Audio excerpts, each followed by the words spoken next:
रही है। साथियों, 11 मई को पोखरण से जो आत्मविश्वास प्रारंभ हुआ था, आज लखनऊ में वह और मजबूत हो रहा है। साथियों, अपनी बात समाप्त करने के पहले मैं कहना चाहता हूं कि जिन भारत विरोधी और आतंकी संगठनों ने भारत माता के मस्तक पर हमला करके कई परिवारों के सिंदूर मिटाए थे, उन्हें भारतीय सेना ने ऑपरेशन सिंदूर के माध्यम से इंसाफ दिलाने का काम किया है। और इसके लिए आज सारा देश भारतीय सेनाओं का अभिनंदन कर रहा है। ऑपरेशन सिंदूर सिर्फ एक सैन्य कार्रवाई भर नहीं है, बल्कि भारत की राजनैतिक, सामाजिक और सामरिक इच्छा शक्ति का प्रतीक है। यह ऑपरेशन आतंकवाद के खिलाफ भारत की दृढ़ इच्छा शक्ति का और सैन्य शक्ति की क्षमता और संकल्प शक्ति का भी प्रदर्शन है। हमने दिखाया है, भारत आतंकवाद के खिलाफ जब भी कोई कार्रवाई करेगा तो आतंकवादियों और उनके आकाओं के लिए सरहद पार की जमीन भी सुरक्षित नहीं रहेगी।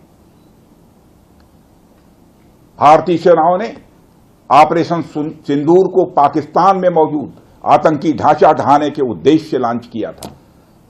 हमने उनके आम नागरिकों को कभी निशाना नहीं बनाया था, मगर पाकिस्तान ने न केवल भारत के नागरिक इलाकों को निशाना बनाया, बल्कि मंदिर, गुरुद्वारा, गिरजाघर पर भी हमले करने का प्रयास किया। भारतीय सेना ने शौर्य और पराक्रम के साथ साथ संयम का भी परिचय देते हुए पाकिस्तान के अन्य ठिकानों पर भी प्रहार करके करारा जवाब दिया है। हमने केवल सीमा से सटे सैन्य ठिकानों पर ही नहीं कार्रवाई की, बल्कि भारत की सेनाओं की धमक उस रावलपिंडी तक सुनी गई जहां पाकिस्तानी फौज का हेडक्वार्टर मौजूद है। मित्रों, भारत में आतंकवादी घटनाएं करने और कराने का क्या अंजाम होता है, यह पूरे विश्व ने उरी की घटना के बाद देखा, जब हमारी सेना ने पाकिस्तान में घुसकर सर्जिकल स्ट्राइक की। पुलवामा के बाद देखा, जब बालाकोट पर एयर स्ट्राइक की गई। और अब पहलगाम की घटना के बाद दुनिया देख रही है कि जब भारत ने पाकिस्तान के भीतर घुसकर मल्टीपल स्ट्राइक्स की हैं।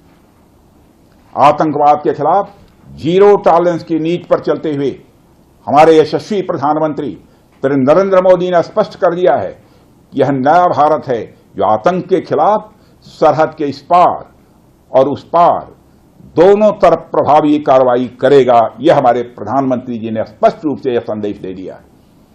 मैं एक बार फिर से